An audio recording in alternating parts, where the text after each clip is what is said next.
పవన్ కళ్యాణ్తో ఉస్తాద్ భగత్ సింగ్ చేస్తున్న హరీష్ శంకర్ ఈ సినిమా తెరీకి రీమేక్ అని ప్రచారం జరిగింది. మళ్ళీ రీమేక్ ఏంటి, సొంత కథతో సినిమా చేయొచ్చు కదా అని పవన్ ఫ్యాన్స్ అసహనం వ్యక్తం చేశారు. అయితే హరీష్ మాత్రం రీమేక్ వార్తలని తోసిపుచ్చినట్టుగా మాట్లాడారు.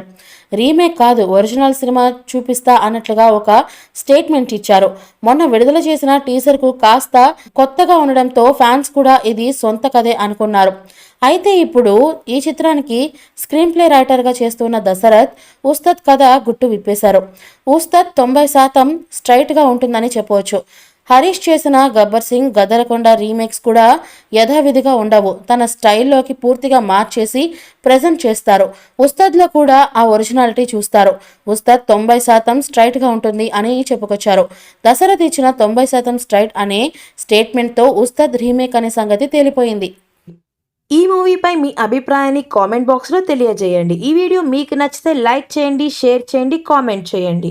మరిన్ని అప్డేట్స్ కోసం మన ఛానల్ని సబ్స్క్రైబ్ చేయండి. అలాగే పక్కనే ఉన్న గంట సింబల్ని గట్టిగా టంగ్ టంగ్ అని కొట్టేసేయండి.